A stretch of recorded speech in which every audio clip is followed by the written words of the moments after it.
हर हर महादेव। आपका स्वागत है हमारे चैनल पर। आज मैं आपको सुनाने जा रही हूँ रमा एकादशी व्रत की पावन कथा। रमा एकादशी का व्रत कार्तिक मास के कृष्ण पक्ष की एकादशी को रखा जाता है। यह एकादशी भगवान विष्णु के साथ साथ माता लक्ष्मी, जिनका एक नाम रमा भी है, को समर्पित है, इसलिए इसे अत्यंत पुण्यदायिनी माना जाता है।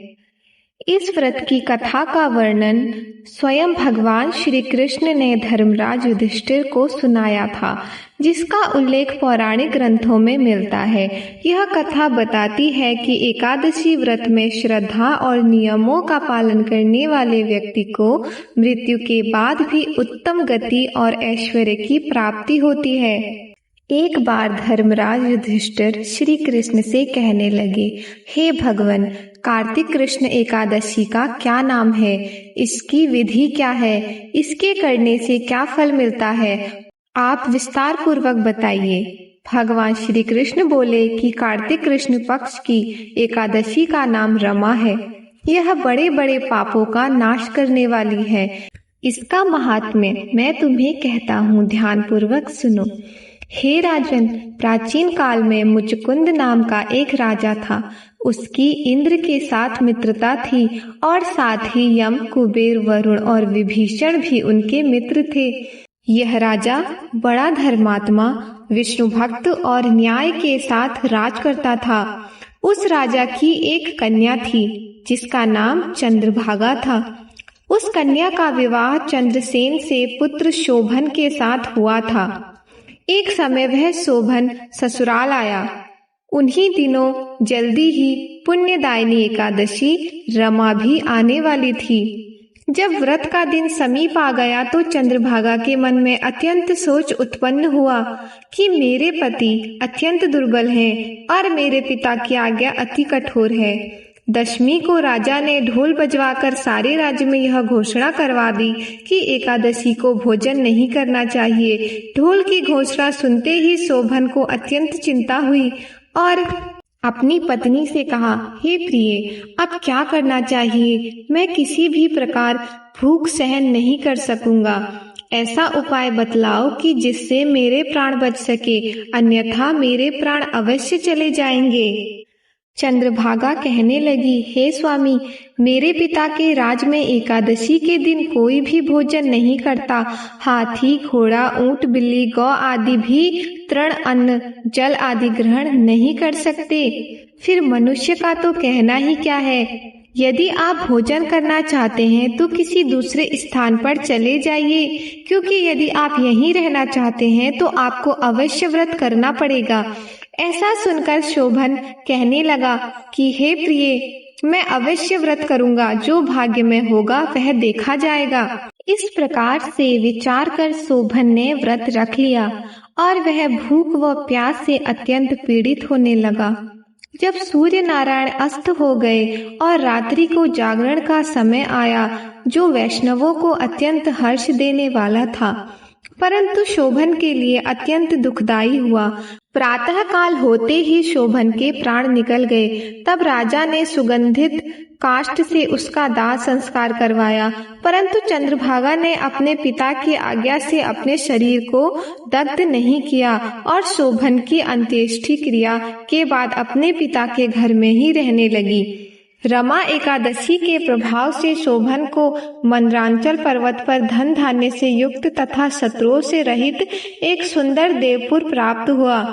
वह अत्यंत सुंदर रत्न और वैदूर्य मणि जटित स्वर्ण के खंभों पर निर्मित अनेक प्रकार की स्फटिक मणियों से सुशोभित भवन में बहुमूल्य वस्त्राभूषणों तथा छत्र व चंवर से विभूषित गंधर्व और अप्सराओं से युक्त सिंहासन पर आरूढ़ ऐसा शोभायमान होता था मानो दूसरा इंद्र विराजमान हो।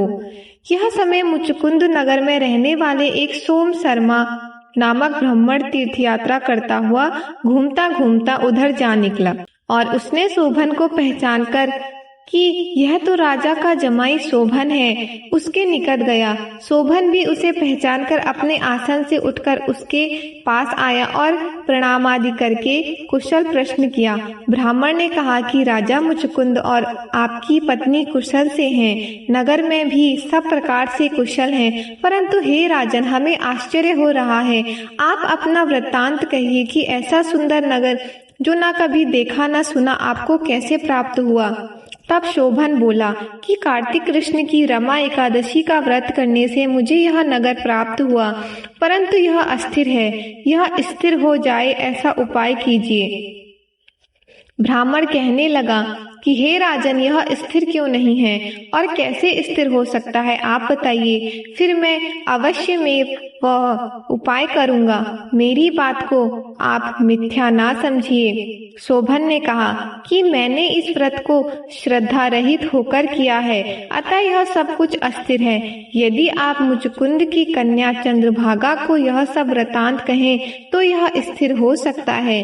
ऐसा सुनकर उस श्रेष्ठ ब्राह्मण ने अपने नगर लौटकर चंद्रभागा से सब वृतांत कह सुनाया। ब्राह्मण के वचन सुनकर चंद्रभागा बड़ी प्रसन्नता से ब्राह्मण से कहने लगी कि हे ब्राह्मण, ये सब बातें आपने प्रत्यक्ष देखी हैं या स्वप्न की बातें कर रहे हैं। ब्राह्मण कहने लगा कि हे पुत्री, मैंने महावन में तुम्हारे पति को प्रत्यक्ष देखा है, साथ ही किसी से विजय ना हो ऐसा देवताओं के नगर के समान उनका नगर भी देखा है। उन्होंने यह भी कहा कि यह स्थिर नहीं है। जिस प्रकार वह स्थिर रह सके सो उपाय कहना चाहिए। चंद्रभागा कहने लगी, विप्र, तुम मुझे वहां ले चलो। मुझे पतिदेव के दर्शन की तीव्र लालसा है। मैं अपने किए हुए पुण्य से उस नगर को स्थिर बना दूंगी। आप ऐसा कार्य कीजिए जिससे उनका हमारा संयोग हो, क्योंकि वियोगी को मिला देना महान पुण्य है। सोम शर्मा यह बात सुनकर चंद्रभागा को लेकर मंदरांचल पर्वत के समीप वामदेव ऋषि के आश्रम पर गए। वामदेव जी ने सारी बात सुनकर वेद मंत्रों के उच्चारण से चंद्रभागा का अभिषेक कर दिया। चंद्रभागा का शरीर दिव्य हो गया और वह दिव्य गति को प्राप्त हुई।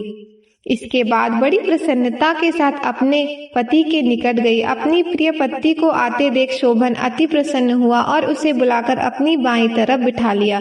चंद्रभागा कहने लगी कि हे प्राणनाथ, आप मेरे पुण्य को ग्रहण कीजिए। अपने पिता के घर जब मैं 8 वर्ष की थी तब से विधि पूर्वक एकादशी के व्रत को श्रद्धा पूर्वक करती आ रही हूँ।